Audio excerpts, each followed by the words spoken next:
সুপ্রিয় শিক্ষার্থীরা, এ to Z academy চ্যানেলের পক্ষ থেকে তোমাদেরকে স্বাগতম। আজকের এই পর্বে চতুর্থ শ্রেণীর গণিত বিষয়ে 16 পৃষ্ঠার বাকি অংশটুকু আলোচনা করব। এখানে 3 নম্বরে বলা হয়েছে একটি প্যাটার্ন তৈরি করি যার শুরুর সংখ্যা হবে 34 ও শেষ সংখ্যা হবে 634 এবং আগের সংখ্যা থেকে পরের সংখ্যা হবে 100 বেশি।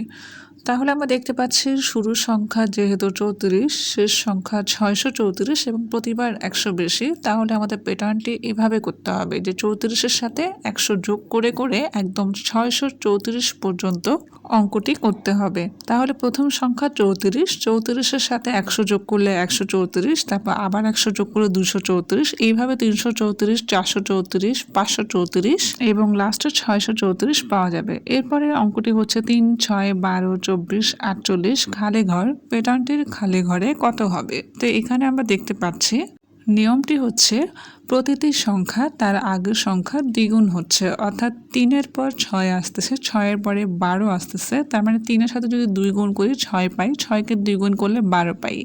এভাবেই বোঝা যাচ্ছে প্রতিটি সংখ্যা তার আগের সংখ্যার দ্বিগুণ। তাহলে হিসাবটি হবে লাস্টে 48 ছিল, তাহলে 48-এর সাথে 2 গুণ করলে হবে 96, তাহলে খালি ঘরে 96 হবে।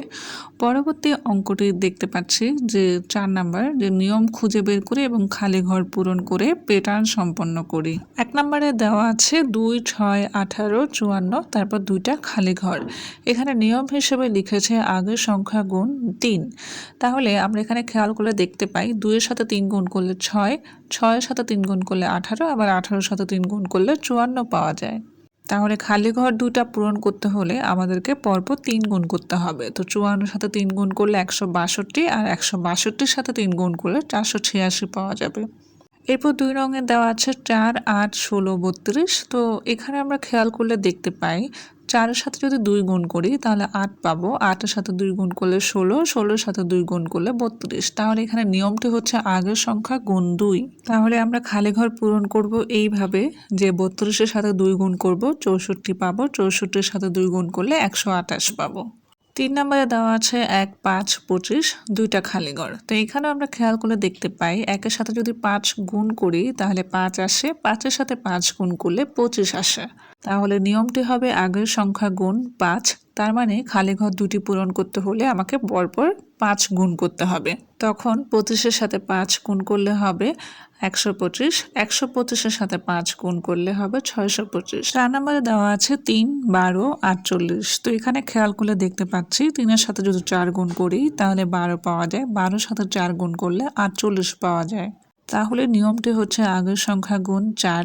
তাহলে আমরা 48-এর সাথে 4 গুণ করলে পাবো 192, 192-এর সাথে 4 গুণ করলে পাবো 768। 5-এ বলা হয়েছে 1, 10, 100। তাহলে এখানে আমরা দেখতে পাচ্ছি 1-এর সাথে 10 গুণ করলে 10 হয়, 10-এর সাথে 10 গুণ করলে 100। তাহলে বোঝা যাচ্ছে এটা নিয়মটি হচ্ছে আগের সংখ্যা গুণ 10। তাহলে আমরা 100-এর সাথে 10 গুণ করলে 1000 পাবো, 1000-এর সাথে 10 গুণ করলে 10,000 পাবো।